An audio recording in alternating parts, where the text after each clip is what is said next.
नमस्कार, स्वागत है आप सभी का आपके अपने ऑनलाइन इंस्टीट्यूट निशांत ज्ञान के यूट्यूब प्लेटफॉर्म पर। मैं नितिन उपाध्याय आप सभी का स्वागत करता हूं, अभिनंदन करता हूं आज के अपने इस वीडियो पर। मित्रों, आप सभी लोग जानते हैं कि हमने कल से जो है आपके लिए आपने विशेष मांग किया डीएलएड के, विशेष करके द्वितीय सेमेस्टर के बच्चे जो है, जैसे प्रथम सेमेस्टर में आपने गणित पढ़ाया था, आपकी मांग थी कि जिस तरीके से प्रथम सेमेस्टर में आपने गणित पढ़ाया था ठीक इसी तरीके से पूरे के पूरे गणित को जो है हमें द्वितीय सेमेस्टर में भी पढ़ा दीजिए। तो आज हम उसी कड़ी को आगे बढ़ाते हुए लगातार हो सकता है कि 10-15 वीडियो आपको मैं दे दूं, और निश्चित रूप से मैं इतना कह सकता हूं कि 10-15 वीडियो देखने के बाद आपके अंदर इतना कॉन्फिडेंस आ जाएगा मैथ को लेकर के, बाकी प्रैक्टिस तो आपको ही करनी है। काफ़ी लोग कह रहे थे कि भैया प्रैक्टिस आप करवाइए, कुछ क्वेश्चनों की प्रैक्टिस आप करवाइए, तो निश्चित रूप से मैं कोशिश करूंगा कि 4-6-10 क्वेश्चन आपके सामने प्रैक्टिस करवाए जाएँ। लेकिन प्रैक्टिस नहीं करवा पाता हूँ उसका सबसे बड़ा रीज़न जानते हो क्या है? मेरे पास है व्हाइट बोर्ड, और व्हाइट बोर्ड पर जो मैं क्वेश्चन लेता हूँ, क्वेश्चन को या तो मैं फोटो खींच करके यहाँ पे एडिटिंग करते समय लगाऊँ, या तो मैं क्वेश्चन को लिखूं। इतना सब कुछ करने में मुझे थोड़ा सा ज़्यादा टाइम लगता है, मुझे थोड़ी सी दिक्कत होती है, इस वजह से प्रैक्टिस नहीं करवा पाता हूं। नहीं तो प्रैक्टिस तो हम भी बहुत बेहतरीन तरीके से करवा सकते हैं, लेकिन धीरे धीरे आप लोगों के सहयोग से सब कुछ सही होगा तो बिल्कुल हम भी आपके जो वर्तमान शिक्षा प्रणाली है वहाँ पहुँच जाएंगे, इसमें कोई ज़्यादा देर नहीं लगेगी। ठीक है, तो आइए चलिए, आप सभी लोग जानते हैं हम इकाई 11 आपके सामने डिस्कस कर रहे थे, है ना। उसके पहले हम आपसे एक चर्चा कर देते हैं। अगर आप लोग जो है डीएलएड सेकंड सेमेस्टर का नोट्स प्राप्त करना चाहते हैं, जो कि हमारी तरफ से हैंड रिटन नोट्स आपको प्रोवाइड कराया जा रहा है, वो अगर आप प्राप्त करना चाहते हैं तो डिस्क्रिप्शन बॉक्स में लिंक दिया गया होगा, आप वहां से लिंक पर क्लिक करेंगे तो एक प्राइवेट टेलीग्राम चैनल है। पहले ही मैं बता दूं वह पेड है, ठीक है, उसका पैसा लग रहा है। कुछ लोग कहेंगे, कुछ लोग गलत लेते हैं, कुछ लोग सही लेते हैं, जैसा भी आप समझिए। हर एक संस्था को हर एक चीज़ को जो है रनअप कराने के लिए कुछ न कुछ उसकी ज़रूरत पड़ती है, एक्स्ट्रा रेवेन्यू की, उसकी वजह से मुझे ऐसा करना पड़ रहा है। बाकी आपकी इच्छा, आप कैसा सोचते हैं हमारे बारे में वो हम नहीं जानते हैं। आपको अगर अच्छा लगता है, हमारी बातें आपको लगती हैं कि हम आपके लिए बेहतर कर रहे हैं, तो डिस्क्रिप्शन बॉक्स में लिंक दिया गया है, आप वहां से क्लिक करके प्राइवेट टेलीग्राम चैनल को ज्वाइन कर लीजिए। आपको वहां पे जो है पूरे के पूरे आपके सातों के सातों चैप्टर, मतलब 7 के सातों सब्जेक्ट का मैं पीडीएफ नोट्स आपको प्रोवाइड करवाऊंगा। वहां पे जो है बिल्कुल एक बार में पूरा का पूरा पीडीएफ नहीं दिया जा रहा है। काफ़ी बच्चे कह रहे हैं भैया अंग्रेजी का पीडीएफ दे दीजिए। मित्रों बता दूं ना, अंग्रेजी वगैरह तो मैं इतना बेहतरीन तरीके से आपको व्हाइट बोर्ड पर ही यही करवा दूंगा कि आपको लगेगा कि यार बहुत आसान है चीज़ें, लेकिन उसके लिए आपको धैर्य रखना पड़ेगा। ठीक है, मैं दिन भर में 10 वीडियो तो देता नहीं, एक वीडियो देता हूं, तो थोड़ा सा दिक्कत हो सकती है। धैर्य के साथ मेहनत करिए और बेहतर करने का प्रयास करिए। ठीक है, तो देखिएगा इकाई 11 आपने पढ़ा था। कल मैंने क्या पढ़ाया था कि त्रिभुज और जो चतुर्भुज होते हैं उनके क्षेत्रफलों के बारे में आपकी इकाई 11 में चर्चा की गई है। कल मैंने आपके सामने समबाहु त्रिभुज, समद्विबाहु त्रिभुज, विषमबाहु त्रिभुज और समकोण त्रिभुज की चर्चा किया था। अब इसके क्षेत्रफल की हम डिटेल में चर्चा मैंने कल कर दिया था। आज मैं केवल आपसे फार्मूला पूछता हूं, बताइएगा क्या समबाहु त्रिभुज का फार्मूला आपको पता है? अगर आपको पता है समबाहु त्रिभुज का फार्मूला बताइएगा। अगर समबाहु त्रिभुज का फार्मूला आप बता रहे हैं √3/4 गुणे भुजा का वर्ग, भुजा का वर्ग मतलब एक ए का स्क्वायर, तो निश्चित रूप से आपने कल क्लास बेहतरीन लिया था और आपने इस पर प्रीवियस ईयर प्रैक्टिस भी किया था। ठीक है, आपके सामने समद्विबाहु त्रिभुज का क्षेत्रफल अगर आपसे पूछा जाए तो 1/2a √4b² - a²। अगर आप बता ले जा रहे हैं तो निश्चित रूप से आप बहुत बेहतर कंडीशन में हैं और आप बेहतर करेंगे भी आगे। ठीक है, विषमबाहु त्रिभुज के क्षेत्रफल की बात करें तो अभी आपने हीरोन फार्मूला सुना होगा, s s minus a, s minus b, s minus c. अगर आप इतना जान रहे हैं तो आप बेहतर कंडीशन में हैं। यस का मतलब क्या है? यस का मतलब है यस बराबर है अर्ध परिमाप, इसका मतलब है a + b + c/2। a + b + c त्रिभुज का परिमाप है, इसका आधा कर देंगे तो वह अर्ध परिमाप आता है। ए बी सी जो है क्रमशः भुजाओं की लंबाई है। ठीक है, तो इतना तो आप जान रहे हैं। अगर आप समकोण त्रिभुज का क्षेत्रफल बता पा रहे हैं 1/2 गुणे आधार गुणे लंब, तो निश्चित रूप से आप जो है डीएलएड के स्टूडेंट हैं और आपको कोई दिक्कत नहीं होगी डीएलएड के परीक्षा में, या यूँ कहें तो यूपी टेट के परीक्षा में भी आपको कोई दिक्कत नहीं होने वाली है। ठीक है, तो उम्मीद करता हूँ समझ गए होंगे, है ना, समझ तो गए ही होंगे। अब आइए, आप आज के सामने जो है चतुर्भुज, जो चतुर्भुज आपके सामने, यही 3 चतुर्भुज आपको पढ़ना है। वैसे तो चतुर्भुज बहुत होते हैं, लेकिन ये 3 चतुर्भुज, समांतर, समचतुर्भुज और समलंब, वर्ग और आयत जो होता है वो अलग चैप्टर दिया गया है, इस वजह से मैं इसमें नहीं कंक्लूड किया हूं। ठीक है, तो इतना हो गया। समकोण मतलब कि त्रिभुज के बारे में आपने कल देख लिया। अभी मैं आज जो है 10 क्वेश्चन की प्रैक्टिस आपके सामने करवाऊंगा। ठीक है, 10 क्वेश्चन की प्रैक्टिस जो है मैं आपके सामने करवाऊंगा, चतुर्भुज, समचतुर्भुज और त्रिभुज को मिला करके। ठीक है, चलिए सबसे पहले हम बात करते हैं मित्रों समांतर चतुर्भुज की। किसकी बात करते हैं? समांतर चतुर्भुज की बात करते हैं।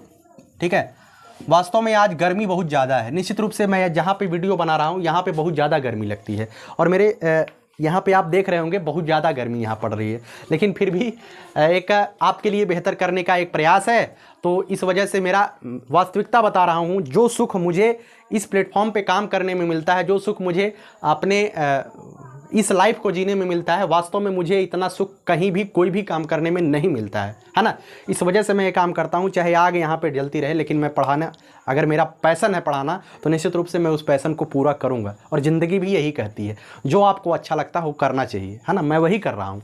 चलिए, बातें बहुत ज़्यादा करता हूँ मैं। समांतर चतुर्भुज देखिएगा, समांतर चतुर्भुज मित्रों क्या होता है? समांतर का मतलब क्या होता है पहले ये समझिए। समांतर का मतलब होता है जब दो रेखाओं के बीच की दूरी हमेशा बराबर रहे, चाहे यहाँ पे नापा जाए, चाहे यहाँ पे नापा जाए, चाहे यहाँ पे नापा जाए, चाहे इसे बढ़ा करके लेके चले जाइए, हमारे सुल्तानपुर के उधर जो है अमेठी है, रायबरेली है, वहाँ तक इस रेखा को खींचते चले जाइए तो वहाँ तक भी जो है इनके बीच की दूरी हमेशा बराबर रहेगी। जब दो रेखाओं के बीच की दूरी हमेशा बराबर रहती है तो वह दोनों रेखाएं आपस में क्या होती हैं? आपस में समांतर होती हैं। ठीक है, तो समांतर चतुर्भुज ऐसे होता है। कैसे होता है?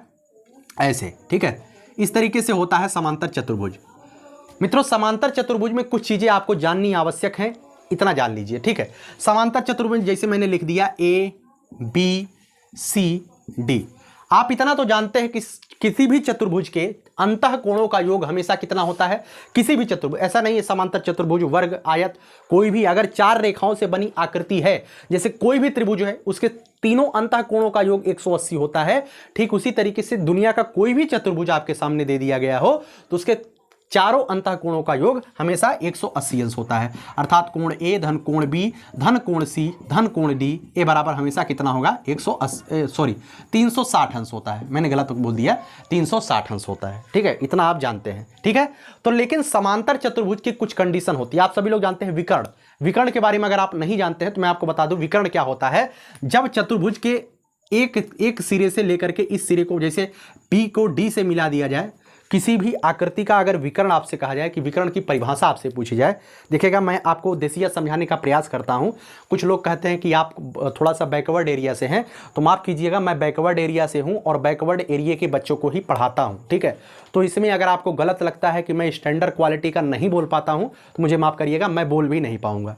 ठीक है, काफ़ी बच्चे, एक बच्चे ने बहुत गलत कमेंट किया था इसको लेकर के, मुझे अच्छा नहीं लगा। ठीक है, मैं कैसा बोलता हूँ कैसा नहीं बोलता हूँ मेरे बच्चों को समझ में आता, वही मेरे लिए अच्छी बात है और कुछ नहीं। मैं स्टैंडर्ड बोल करके करूँगा क्या? यहाँ अंग्रेजी बकने थोड़ी आया हूँ, ये थोड़ी सी अच्छी नहीं लगती है। ठीक है, देखिएगा विकर्ण क्या होता है मित्रों। विकर्ण होता है किसी बंद आकृति की सबसे बड़ी लंबाई, किसी बंद आकृति के भीतर की जो सबसे बड़ी लंबाई होती है, अधिक से अधिक जो लंबाई रख दी जाए वो होती है विकर्ण। क्या होते हैं? विकर्ण। B को हम D से मिला देते हैं, होता है विकर्ण। अगर हम A को C से मिला दें, यह भी विकर्ण कहलाएगा। ठीक है, यह भी जो है विकर्ण कहलाएगा। उम्मीद है समझ गए, है ना। तो विकर्ण क्या होता है? जैसे मैं कहूँ कि इस कमरे में एक सीढ़ी रखनी है, अब सीढ़ी सबसे बड़ी लंबाई की सीढ़ी रखनी है, तो सीढ़ी सबसे बड़ी लंबाई की आप कैसे रखेंगे? विकर्णवत रखेंगे, तभी जाकर के सीढ़ी उसमें जो है सबसे बड़ी लंबाई की होगी, है ना। तो इसमें क्या होता है, इसमें जो विकर्ण होते हैं मित्रों, ध्यान से सुनिएगा, इसमें जो विकर्ण होते हैं, इसे समांतर चतुर्भुज के कंडीशन में लिखिएगा, इसके विकर्ण आपस में समद्विभाजित करते हैं, समद्विभाजित करते हैं। इसके विकर्ण क्या होते हैं? आपस में समद्विभाजित करते हैं। अर्थात जब दोनों विकर्ण आपस में समद्विभाजित कर रहे हैं तो यहां पे मैं O मान लेता हूं, अर्थात OD बराबर A बराबर हो जाएगा इसके, OD बराबर OB और OC बराबर यह जो है इसके बराबर हो जाएगा OC बराबर OA। ठीक है, इस बात को ध्यान रखिएगा, इसके विकर्ण समद्विभाजित करते हैं लेकिन यहां पर 90 अंश का कोण नहीं बनता है। इस बात को ध्यान रखिएगा, यहां पर 90 अंश का कोण नहीं बनता है। और इस बात को भी ध्यान रखिएगा, इसके विकर्ण समद्विभाजित तो करते हैं लेकिन इसके दोनों विकर्ण कभी भी आपस में बराबर नहीं होते हैं, इस बात को भी ध्यान। ऐसा हो सकता है कभी कभार बराबर हो जाए, लेकिन अधिकांशतः बराबर नहीं होते। ऐसा भी नहीं हो सकता है यार बराबर हो जाए, बराबर भी नहीं होंगे, ठीक है। इसके जो विकर्ण होते हैं वे आपस में केवल समद्विभाजित करते हैं, और कोण मतलब आप समझ गए ना, समद्विभाजित करने का मतलब क्या हुआ। लेकिन यहाँ पर 90 अंश का कोण नहीं बनेगा। और एक प्रॉपर्टी इसकी ध्यान रखिएगा, इसके जो सम्मुख अंतः कोण होते हैं, सम्मुख अंतः कोण का योग, सम्मुख अंतः कोण का योग 180 अंश होता है। क्या होता है? सम्मुख अंतः कोण का योग, ठीक है। सम्मुख अंतः कोण का योग हमेशा क्या होता है? 180 अंश होता है, ठीक है। जैसे मैं आपसे कहूं, यहां पर देखिएगा कोण ए है, कोण ए और कोण डी, ये सम्मुख अंतः कोण है ना, एक हमेशा जो है कितने होंगे, कितने के होंगे? 180 अंश के बराबर होंगे। सम्मुख अंतः कोणों का योग हमेशा 180 अंश होता है। कोण डी कोण सी के 180 अंश, ए इसके 180 अंश, ए इसके 180 अंश, ठीक है ना। तो इस समांतर चतुर्भुज में ये चीज़ें आपको पढ़नी है, ठीक है। समांतर चतुर्भुज में एक चीज़ और आपको पढ़ना है, समांतर चतुर्भुज का जो बेसिकली आपके डीएलएड में है, समांतर चतुर्भुज का क्षेत्रफल क्या होता है? क्या पूछा जाए? क्षेत्रफल। अगर समांतर चतुर्भुज का क्षेत्रफल आपसे पूछा जाए मित्रों, तो ध्यान रखिएगा, आपको ये विकर्ण दिया गया हो, ठीक है, एक विकर्ण आपको पता हो। देखिएगा, किसी भी चतुर्भुज का अगर आपसे क्षेत्रफल पूछा जाए, किसी भी चतुर्भुज का, ऐसा नहीं है कि समांतर चतुर्भुज ही आपसे केवल कहा जाए, किसी भी चतुर्भुज का क्षेत्रफल आपसे पूछा जाए तो उसका फार्मूला होता है आधार गुणे ऊंचाई। क्या होता है? आधार गुणे ऊंचाई। अब इसमें ऊंचाई आपको कैसे पता करना पड़ेगा? ऊंचाई आपको यहाँ से एक लंब डालना पड़ेगा, तब आपको पता चलेगा, ठीक है। लेकिन इतना करने की कोई आवश्यकता मुझे नहीं लगती है कि आपको होनी चाहिए, ठीक है। कुछ मत करिए, इसे मत करिए, ठीक है। किसी भी चतुर्भुज का क्षेत्रफल होता है आधार गुणे ऊंचाई, लेकिन जब आपको आधार और ऊंचाई पता रहेगी तो निश्चित रूप से आप यही लगाइएगा। लेकिन इस समांतर चतुर्भुज में आप इसका क्षेत्रफल कैसे निकालेंगे? इस समांतर चतुर्भुज में अगर एक विकर्ण दिया गया हो, मान लीजिए BD दिया गया है, इसमें क्या दिया गया है? यहाँ पर मैं लिख देता हूँ, यहाँ पर दिया गया है BD, BD की मान दिया गया है 8, क्या दिया गया है? BD 8 दिया गया, 8 सेंटीमीटर दिया गया। DC जो है, DC कितना दिया गया? DC कितना दिया गया बताइए? DC जो है 5 दिया गया, और BC जो है 2 दिया गया, 2 सेंटीमीटर। कहा गया कि समांतर चतुर्भुज का क्षेत्रफल निकालिए। अब आप तो यार परेशान हो जाएंगे। आप बताइए कि यहाँ से इस तरीके का क्या बन रहा है? एक त्रिभुज बन रहा है ना। अगर इस त्रिभुज का क्षेत्रफल आप निकाल लेते हैं, है ना, ये पूरा क्या है? पूरा एक समांतर चतुर्भुज है। ये विकर्ण जो है इस चतुर्भुज को, ये विकर्ण जो है इस चतुर्भुज को 2 बराबर भागों में विभाजित करनी कि नहीं कर रही है?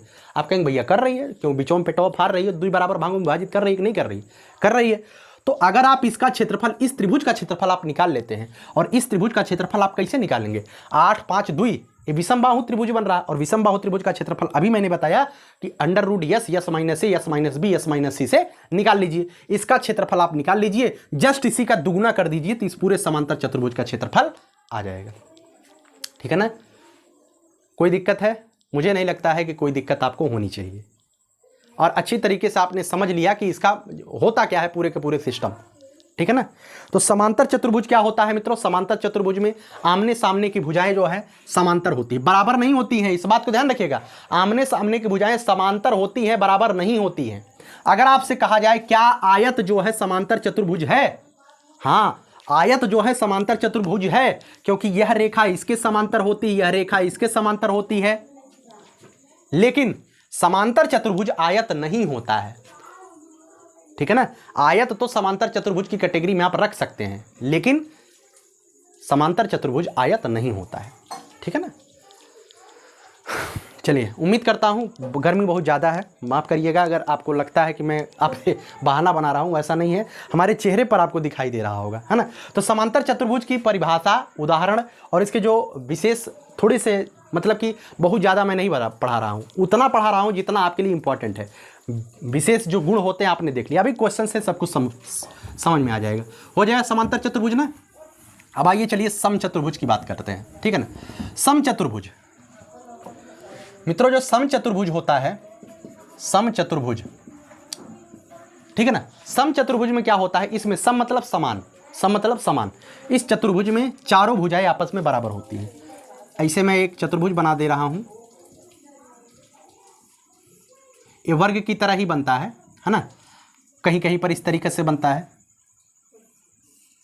ना, बना देते हैं। मतलब आपको क्या पढ़ना है, प्रॉपर्टी पढ़नी है, मैं बताता हूँ। समचतुर्भुज में क्या होता है, समचतुर्भुज में चारों भुजाएं बराबर होती हैं, चारों भुजाएं बराबर होती हैं, चारों भुजाएं क्या होती हैं, बराबर होती हैं। विकर्ण एक दूसरे को समद्विभाजित करते हैं। क्या करते हैं, समद्विभाजित करते हैं। यही समांतर चतुर्भुज में भी हुआ था, यही इसमें भी समद्विभाजित करते हैं। लेकिन एक अंतर है इसमें, लेकिन इसके जो विकर्ण होंगे ना, क्या होंगे, इसके जो विकर्ण होंगे वे आपस में एक दूसरे को 90 अंश पर बाइसेक्ट करेंगे, लेकिन विकर्ण 90 अंश पर या समकोण पर विभाजित करते हैं। क्या होता है, समकोण पर विभाजित करते हैं,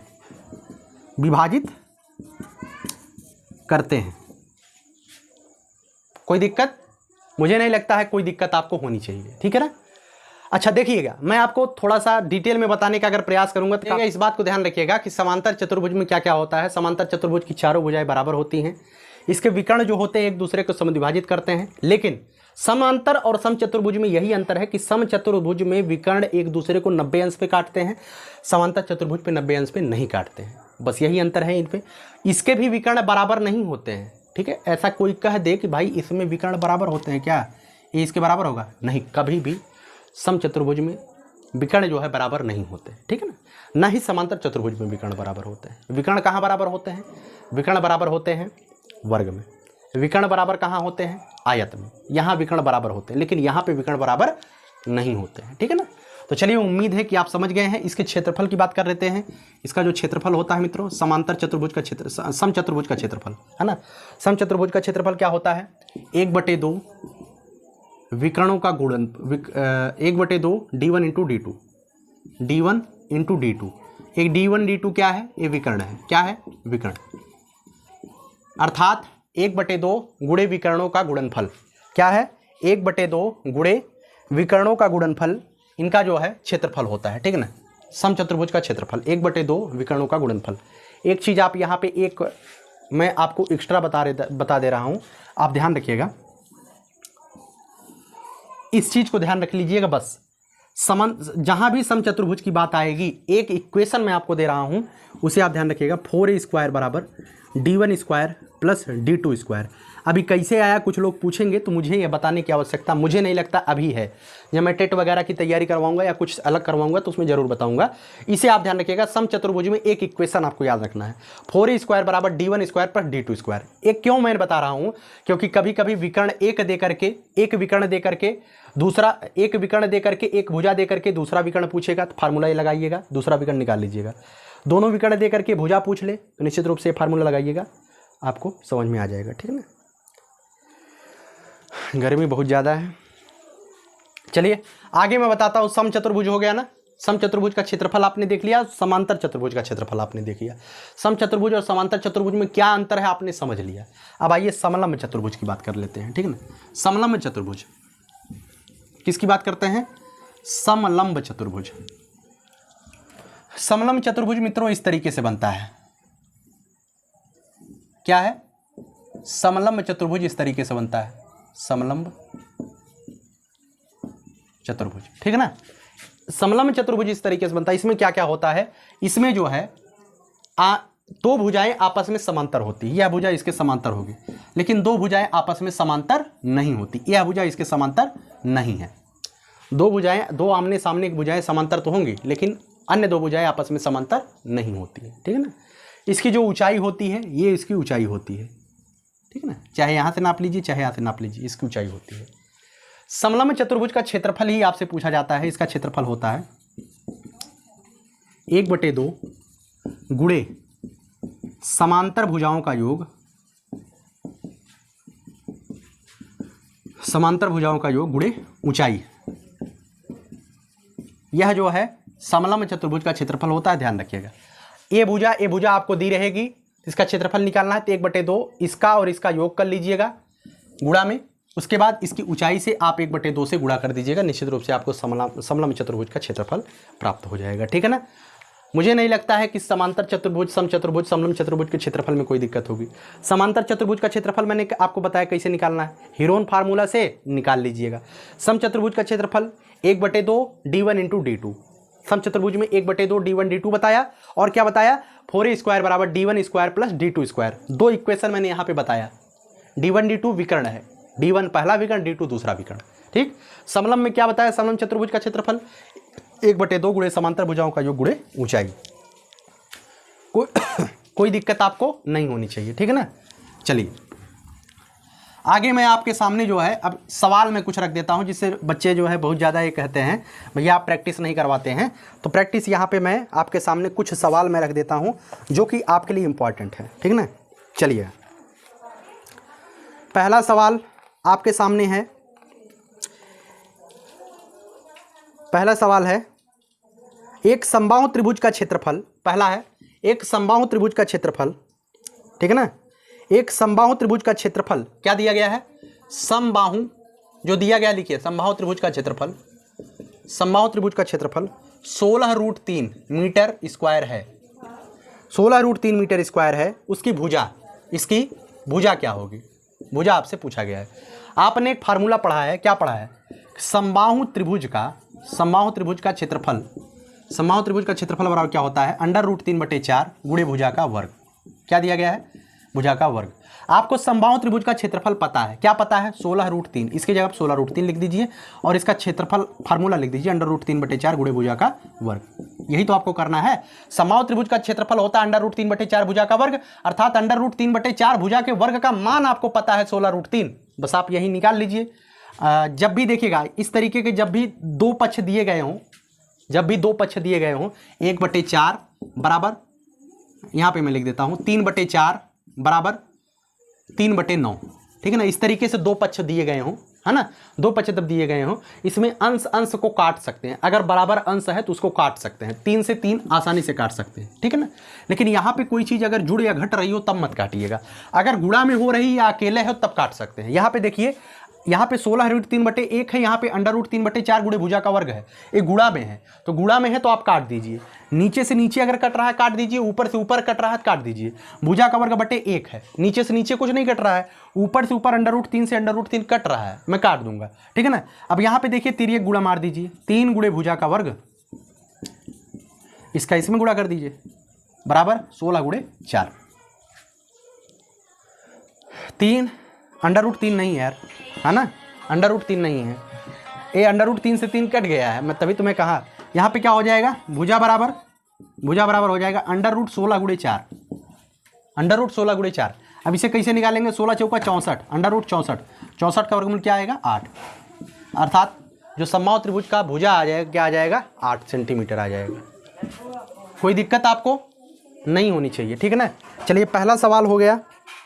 ऐसे मैं आपको कुछ सवाल आपको मैं दिखा देता हूं जिससे आपको आगे समस्या ना हो, ठीक है। एक दिया गया है कि एक समांतर चतुर्भुज, क्या दिया गया है, एक समांतर चतुर्भुज का आधार, क्या दिया गया है, एक समांतर चतुर्भुज का आधार 45 सेंटीमीटर है। आधार दिया गया है, आधार कितना दिया गया है, 45 सेंटीमीटर दिया गया है। समांतर चतुर्भुज का आधार 45 सेंटीमीटर। ऊंचाई दिया गया है, ऊंचाई क्या दिया गया है, ऊंचाई दिया गया है 12 सेंटीमीटर। आपसे कहा है कि इस समांतर चतुर्भुज का क्षेत्रफल बताइए। समांतर चतुर्भुज का क्षेत्रफल आपको बताना है। अगर किसी भी क्षेत्रफल में आधार और ऊंचाई आपको पता है तो आपको हीरोन फार्मूला और इधर उधर का फार्मूला लगाने की क्या आवश्यकता है। मैंने बताया ना, किसी चतुर्भुज में अगर आधार और ऊंचाई दी है तो उसका क्षेत्रफल हो जाएगा आधार गुणे ऊंचाई, डायरेक्ट गुणा कर दीजिए, आधार गुणे ऊंचाई। जब ये सब ना दिया गया हो, आधार ऊंचाई क्लियर, तब आपको दूसरा नियम लगाना है जो मैंने बताया कि हीरोन फार्मूला लगाइए, इधर उधर करिए, है ना। तो आधार कितना है, कितना है 45 है, कितना है 12, गुणा कर लीजिए, 12 × 5 = 60। गुणा करना तो आप जानते हैं, 12 गुणा इसमें करिए, 12 × 5 = 60, शून्य हासिल 6, 12 × 4 = 48 है 54, 540 सेंटीमीटर स्क्वायर, ठीक है ना। चलिए आगे सवाल, क्वेश्चन आगे क्वेश्चन है, समांतर चतुर्भुज की दो संलग्न भुजाएं 6 सेंटीमीटर और 2.5 सेंटीमीटर है। अब देखिए समांतर चतुर्भुज मैं बना देता हूं, ये समझ लीजिए समांतर चतुर्भुज है। इसकी दो संलग्न भुजाएं आपको दी गई है, एक 6 है, एक 2.5 है, ठीक है ना। तथा एक विकर्ण की लंबाई 6.5 दी गई है। इसे मैं मान लेता हूँ 6, ए है 2.5, ए है 6.5। विकर्ण की लंबाई कितनी दी गई है? 6.5। इसका क्षेत्रफल आपको निकालना है। क्या निकालना है? क्षेत्रफल। और एक कैसा चतुर्भुज है? समांतर चतुर्भुज। एक ए वर्क मैं आपको दे रहा हूँ, ए वर्क आपको करनी है। देखिएगा, दो संलग्न भुजाएं दी गई है, अर्थात एक भुजा 2.5, एक भुजा 6, इसके विकर्ण 6.5। अब आपको समांतर चतुर्भुज का क्षेत्रफल कौन सा फार्मूला यहाँ पे लगाएंगे बताइए? यहाँ पे आपको हीरोन फार्मूला लगाना पड़ेगा। अब कैसे लगाएंगे? सबसे पहले इसका अर्ध परिमाप निकालिए। यहाँ पे आप नॉमिनेशन करिएगा ABCD। आप यहाँ पे लिखिएगा चतुर्भुज ABCD एक समांतर चतुर्भुज है। क्या है? एक समांतर चतुर्भुज है। हम सर्वप्रथम इसका क्षेत्रफल ज्ञात करने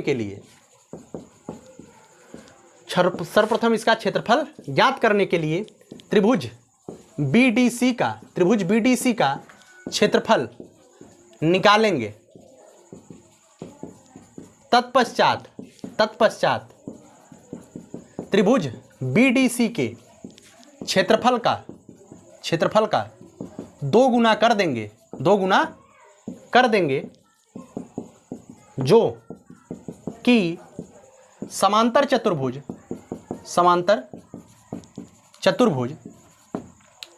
ABCD का क्षेत्रफल। बस आपको यही काम करना है। सबसे पहले इसका क्षेत्रफल आपको निकालना है। कैसे निकालेंगे? त्रिभुज BDC का क्षेत्रफल। अब नीचे लिखिएगा, आप ऐसे लिखेंगे BDC कह रहे हैं, BTC की परीक्षा में ऐसे लिखेंगे तब आपको नंबर मिलता है ना। आप तेज हो गए, फटाक से यहाँ पे इतने उत्तर ला दिए तो नहीं मिलता है ना। चलिए, यस बराबर 6.5 2.5 धन 6/2, 6 2 8 1 9 6 15/2 है ना। 6 2 8 1 9 6 15/2 मतलब 7.5। यस बराबर आ गया 7.5। क्या आ गया? 7.5। अंडर रूट यस मतलब 7.5। यस माइनस ए 7.5 में 6.5 घटाएंगे कितना आएगा? 1। यस माइनस बी 7.5 में 2.5 घटाएंगे कितना आएगा? 7.5 में 2.5 घटाएंगे कितना आएगा? 5 आएगा ना, 5। यस माइनस सी 7.5 में से मतलब 6 घटाएंगे कितना आएगा? 1.5। अब इसे आपको क्या करना है? वर्गमूल बाहर निकालना है। अब कुछ लोगों के लिए बहुत बड़ी बात हो जाएगी। हैं? बड़ी बात कैसे हो जाएगी? चलिए मैं आपको बताता हूँ कैसे इसे करना है। 75 को आप क्या लिख सकते हैं? 7.5 को 15 गुणे 0.5 लिख सकते हैं कि नहीं लिख सकते हैं? 15 × 5 = 75 लिख सकते हैं। 15 गुणे 0.5 75 को, 7.5 को लिख सकते हैं। अब 1 को 1 ही रहने दीजिए, 5 को 5 ही रहने दीजिए, है ना। 1.5 को आप क्या लिख सकते हैं? 5 गुणे 1.5 को जो है 1.5 को आप 1.5 ही रहने दीजिए, ठीक है ना। 1.5 को आप 1.5 ही रहने दीजिए, 1.5 को 1.5 रहने दीजिए। और 15 गुणे 0.5 किए हैं, मैं ये क्यों कर रहा हूँ अभी मैं बताता हूँ। ये जो 15 गुणे 0.5 किए हैं इसे 1.5 गुणे 5 कर दीजिए, ठीक है ना। बस आपका काम खत्म। अब 1.5 को मैंने जोड़ा बनाने के लिए ऐसा किया। अब इसे 75 को 7.5 को हम 1.5 गुणे 5 लिख दिए। क्यों लिख दिया? क्योंकि 1.5 यहाँ है, 1.5 यहाँ लिख करके मुझे बाहर निकालना है बस। और जोड़ा हमेशा बाहर निकलना, दशमलव में है तो इसे बाहर निकालना है। 1.5 बाहर हो गया, ए बाहर हो गया। 1 का वर्गमूल 1 ही आता है, ए भी बाहर हो गया। अब 5 का वर्गमूल 5 आ जाए, हो गया कि नहीं? 15 × 5 = 75, 7.5। इसका उत्तर कितना आ गया? 7.5। और वैसे भी दिख रहा था 7.5 है। 15 × 5 = 75, 7.5 7.5 7.5 उत्तर आता है। लेकिन मैं इतना आपको क्यों बताया? क्योंकि आप समझ जाइए कि तोड़ फोड़ ऐसे भी किया जाता है। समझ में आया ना। तो चलिए इसका क्षेत्रफल आ गया 7.5। तो इसका क्षेत्रफल 7.5 है, इसका दूना कर दीजिए तो 7 दूनी 14, 1 15 सेंटीमीटर स्क्वायर आ जाएगा समांतर चतुर्भुज का क्षेत्रफल, ठीक है ना। कोई दिक्कत आपको नहीं होनी चाहिए। चलिए आगे 2-3 सवाल मैं अभी और आपको बताता हूँ।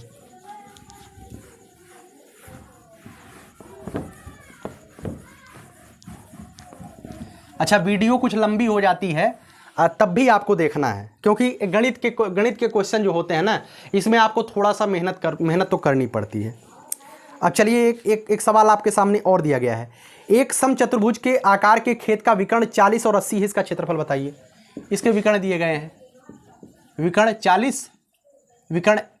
40 और 80। खेत कैसा है? खेत समचतुर्भुज है। इसका क्षेत्रफल आपको निकालना है, इसका क्षेत्रफल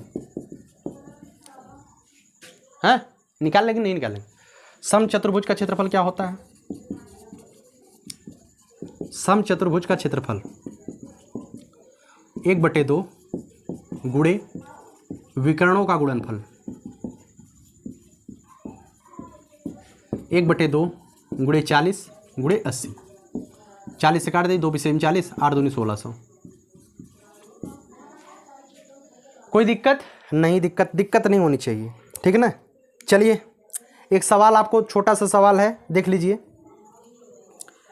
किसी समलंब में समांतर भुजाएं, 1 मिनट में यहाँ पे टिक लगा देता हूँ जिससे आपको फोटो लगाने में दिक्कत ना हो। कौन कौन सा मैंने कराया है? ए उस समबाहु त्रिभुज 8वां कराया, उसके बाद कौन सा कराया? उसके बाद मैंने कराया 9वां, उसके बाद मैंने कराया 10वां, उसके बाद मैंने कराया 13वां, उसके बाद मैं आपके सामने एक सवाल और रखता हूँ 16वां, ठीक है ना। 16वां सवाल देखिए। किसी समलंब में समांतर भुजाएं क्रमशः 5 सेंटीमीटर और 9 सेंटीमीटर है। ये समलंब की बात कर दिया है। किसकी बात कर दिया है? समलंब की। अब समलंब के क्षेत्रफल आप जानते हैं कि नहीं जानते? समलंब चतुर्भुज 1/2 गुणे समांतर भुजाओं का योग, समांतर भुजाओं का योग गुणे ऊंचाई। 1/2 समांतर भुजा इसमें दी गई है, 5 और 9 सेंटीमीटर है। 5 धन 9 कर दीजिए। ऊंचाई कितना दिया गया है? ऊंचाई दिया गया है उनके बीच की दूरी। उनके बीच की दूरी का मतलब समांतर भुजाओं के बीच की दूरी ही समलंब चतुर्भुज का ऊंचाई होता है। बीच की दूरी कितना है? 4। 1/2 गुणे 14 गुणे 4, 2 × 7 = 14, 7 × 4 = 28, 28 सेंटीमीटर स्क्वायर, ठीक है ना। चलिए जितने भी सवाल हैं निश्चित रूप से मैं मानता हूं कि पूरे के पूरे सवाल आप लगा दें। एक सवाल यहां पे मैं देता हूं, शायद आप इस सवाल को आप लगा ले जाए। लगाने का प्रयास करिएगा, मैं आपको बता देता हूं। 18वां सवाल है। एक समद्विबाहु समलंब की समांतर भुजाएं क्रमशः 17 मीटर व 13 मीटर है। समद्विबाहु समलंब क्या दिया है? समद्विबाहु समलंब, ठीक है ना। समद्विबाहु समलंब का मतलब क्या होता है? समद्विबाहु समलंब में होता यह है कि ये जो असमांतर भुजाएं होती है ना, इसके बराबर होती है। ये भुजा जो है इसके बराबर होगी, बस। समद्विबाहु समलंब का मतलब यही होता है। दिया गया है इसकी समांतर भुजाएं क्रमशः 17 व 23 मीटर है। ये 17 मीटर है, 23 मीटर है, ठीक है ना। यदि इसका क्षेत्रफल 80 मीटर स्क्वायर है, क्या दिया गया है? यदि इसका क्षेत्रफल दिया गया है 80 मीटर स्क्वायर, तो क्या कहा है? तो समांतर भुजाओं के बीच की दूरी, तो ऊंचाई ज्ञात करनी है। क्या ज्ञात करनी है? ऊंचाई आपको ज्ञात करनी है। अब आप इस सवाल को कैसे लगाएंगे मैं आपको बता देता हूं। समद्विबाहु समलंब है मित्रों, क्या है? समद्विबाहु समलंब है। मैं इसे जो है मिला देता हूं, यहां से इसे मिला देता हूं, कोई दिक्कत नहीं? दिक्कत है। यहां पे देखिए 17 है, ए यहां से यहां तक कितना है? 17 है। अगर यहां से यहां तक के 17 है, मैंने इसे मिला दिया है। ध्यान से समझिएगा यार, है ना। गलती वैसे समझ में आ जाना चाहिए आपको। गर्मी बहुत ज़्यादा हो रही है। 17 है, इसे मिला देते हैं, यह भी जो है 17 हो जाएगी। नहीं हो जाएगा? अभी पूरा जो है 23 है। पूरा कितना? 23 है। जब इतना 17 हो गया तो यह दोनों मिलकर के कितने बचेंगे? 17। 23 में से 17 गए 6 बचेंगे नहीं। और समद्विबाहु अर्थात यह इसके बराबर है, तो अर्थात जब यह इसके बराबर है तो ये जो रेखाएं होंगी ये आपस में क्या होंगी? बराबर होंगी। जब 6 बच रहा है तो यह भी 3 होगा और यह भी 3 होगा। होगा कि नहीं होगा? अब आपको क्या करना है? इसकी ऊंचाई ज्ञात करनी है, ठीक है ना। ऊंचाई ज्ञात करनी, ऊंचाई ज्ञात कर ली। पहले बताइए क्षेत्रफल क्या होता है? 1/2 गुणे समांतर भुजाओं का योग। समांतर भुजाओं का योग कितना हो जाएगा? ऊंचाई कैसे आप इसका ज्ञात करेंगे भाई? 3 1/2 गुणे समांतर भुजाओं का योग 17 23।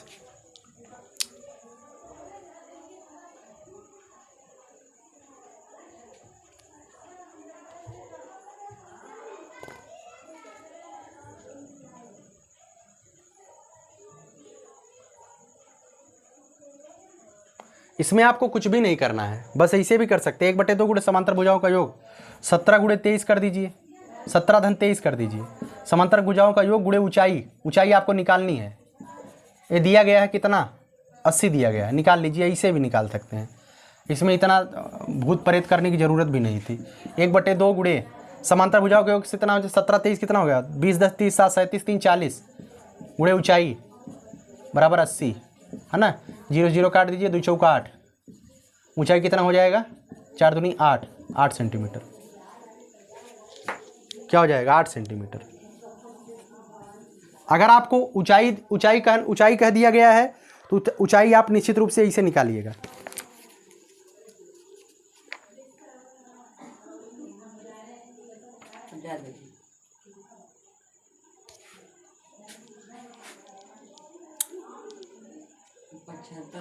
यहाँ पे देखिए ऊंचाई 8 नहीं आएगी, है ना।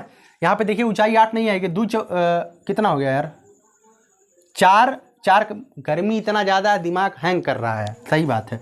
ये यहाँ पे देखिए 0 से 0 काटेंगे, 4 दूनी 8 होगा। अब यहाँ से 1/2 गुणे ऊंचाई बराबर 2 है। यहाँ पे 2 है, ऊंचाई हो जाएगी 2 दूनी 4 सेंटीमीटर, है ना।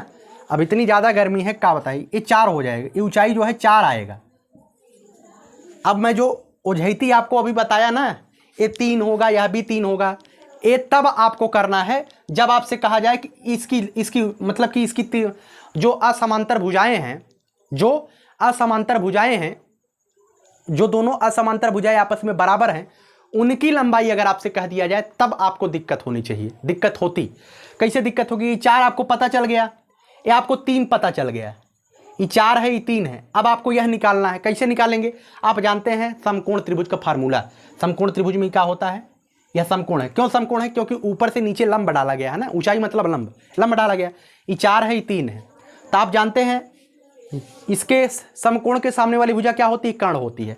एक ठीक फार्मूला आपने पढ़ा होगा, कर्ण का वर्ग बराबर, क्या पढ़ा है? कर्ण का वर्ग बराबर आधार का वर्ग धन लंब का वर्ग, है ना।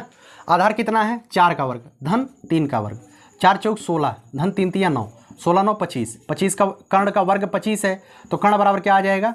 25 का वर्गमूल, 25 का वर्गमूल क्या आएगा? 5 आएगा। ठीक है ना। उम्मीद है समझ गए हैं अच्छी तरीके से।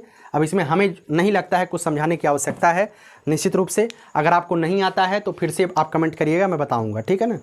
और जो इकाई 11 था ना मित्रों, इकाई 11 में आपके लगभग यही सवाल हैं जो कि आपसे क्वेश्चन परीक्षा में पूछे जा सकते हैं, बाकी और कोई सवाल नहीं है। अच्छा, वृत्त का क्षेत्रफल है, आगे कौन कौन सा है मैं आपको बता देता हूँ। वृत्त का क्षेत्रफल है, वृत्त की परिधि है ना। उसके बाद घन घनाभ जो आयतन है ना। अभी मैं कल जो है वृत्त की परिधि आयतन वगैरह वृत्त की परिधि वाला बता दूंगा, वृत्त का क्षेत्रफल बता दूंगा, उसके बाद घन घनाभ का आयतन बता दूंगा। इकाई 11 3 वीडियो में समाप्त कर दूंगा।